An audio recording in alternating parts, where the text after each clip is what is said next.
Hey everybody, Rockin Robbie Billups here, and it's time for Robbie Rants, in particular, the weekly comic book rant. That's right, I reviewed this week's comics that I read. Stay tuned.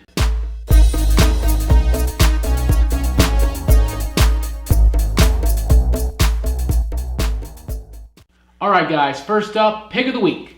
Cave Carson has a cybernetic eye. You know that I've been completely enamored with DC's Young Animal imprint so far, headed by Gerard Way. This book is written by Gerard Way and Jonathan Rivera with art from Michael Avon Oeming.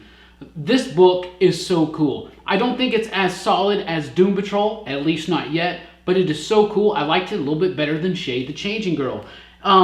Think of this, okay, Cave Carson, old school character, spelunker, like think going underground, spelunking, finding mysterious, lost civilizations and creatures, monsters, all that kind of stuff. Well, this dude now is just, what is he doing now? Think of this as kind of like Life Aquatic, all right? There's a little bit of the tone of the movie The Life Aquatic in this. I really liked it. I thought it was really cool. It got a little weird and zany. It's more connected to the DCU than the other Young Animal books have been so far. Check it out. You definitely got to check it out yourself. Infamous Iron Man, Marvel's biggest launch in my opinion. This week is the infamous Iron Man. First of all, if you didn't know, Dr. Doom is one of the new Iron Men. That's right, 2 new Iron Mans. You got Riri Williams, whose book is coming out soon, and Victor Von Doom. I'm a huge Dr. Doom fan, so I'm really stoked for this book.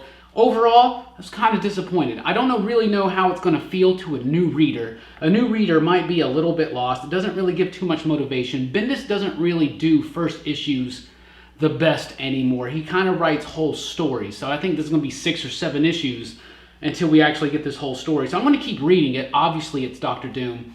I'm really worried about the ending there as a Doom fan. But the book is pretty solid. It's worth you checking out, but it's not going to blow you away or anything, at least not yet. Batman number 9. Now, Batman I was super excited for because Tom King said that the Watchmen DC stuff really starts here. Where, homie? I didn't see anything. Maybe the Legion thing. Not trying to spoil anything. There's a Legion of Superheroes reference in here. That's kind of cool. It's got a really cool opening scene with Bane. The art is now by, I think it's Michael Janin or something like that. He did Justice League Dark a little bit ago. The artwork is really cool. I would prefer Jordi Belair on the coloring, but it's Batman coming up with his own version of the Suicide Squad in a way. First issue's pretty solid, but I was really expecting more of a Watchmen thing, but if he says that's where it starts, that's where it starts, and it's going to be in the story. Next, Trinity number 2. I love Francis Manapul's artwork a lot. I think he's not the best writer. He's solid, but he's not quite there. I mean, he's not like Brian Hitch, but he definitely isn't like a Mike Mignola or one of the top writer artists out there.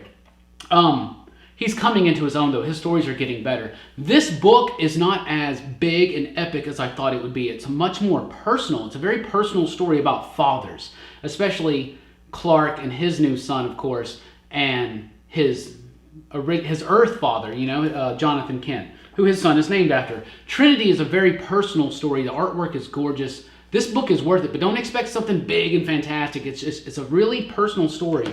I like that a lot. Moving on with some DC books, we got the new Superman issue, number 9, Superman number 9. This book does have a Watchmen connection, I'm telling you. If you remember the squid from the Watchmen, and you remember the squid in Superman number 2, kind of looked Watchmen-esque, pay attention to this book. This book is cool. It continues on the story of the dinosaur island they get trapped on. The losers, that's right, the losers are in here. One of them makes his appearance, and it's a pretty fun, cool story. I really liked it. Had a lot of fun with it. The squid's important. The Master Race, Dark Knight 3. I've actually been liking this book. I didn't expect to like it that much. I'm one of the few guys that kind of doesn't mind Dark Knight Strikes Again, so I had no reservations about this. I've liked it so far. This issue, though, feels a little disjointed. It feels rushed. But I do overall think that this book is okay. The mini comic by Frank Miller is atrocious. It's terrible. Like, Frank, I appreciate what you're trying to do. Maybe we should stick to writing. I don't know. Maybe you should take more time. Frank's getting up there in age. I know he's probably not feeling the best. The book, though, overall, DK3, is worth your attention. That issue, though, was just not quite what I was expecting, especially waiting for so long, and it was kind of a letdown. Also now, The Mighty Thor. The Mighty Thor number 12. Jason Aaron's run on Thor, now that Jane Foster's Thor. This book has been so cool. You got Dodderman doing the artwork in some of it, and it's really cool. But this tells you the story, the secret history of Mjolnir. And that's really cool. It's a really cool story, very fantastical. Fraser Irving does the artwork. It blew me away. I didn't even realize that his name was here on the cover. I opened it up. Dodderman's doing the framework. I get to Fraser Irving. Oh my goodness. This book is really cool. It's a really cool issue too. If you haven't checked out any of Jason Aaron's Jane Foster Thor, check it out. Seriously, good stuff. That's a great issue to start with. The Amazing Spider-Man, number 20. Clone Conspiracy. If you remember at the end of Clone Conspiracy, number 1, Doc Ock is back, Dr. Octopus. And this tells you the story of how he gets his body back, how he fully comes back. It's not really crucial to the overall plot of the Clone Conspiracy, but it is a really cool little tie-in that fills in the gap and lets you know some cool stuff. Spider-Man's been good. Dan Slott's Spider-Man stuff has been good. Whatever. Death of X, number 2.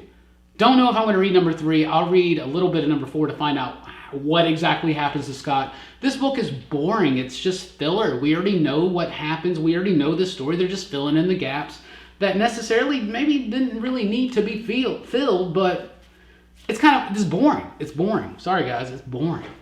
And we're going to end with Black Widow, number 7, right? Yeah, number 7. Black Widow has been fantastic. Chris Samney is doing the best work of his career. Mark Waid's helping him out with some scripting issues.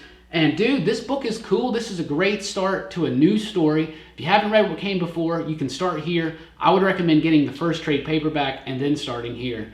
This book is cool. Black Widow's awesome. It reveals a little bit of her past, including her first kill as an assassin. It's really, really cool stuff.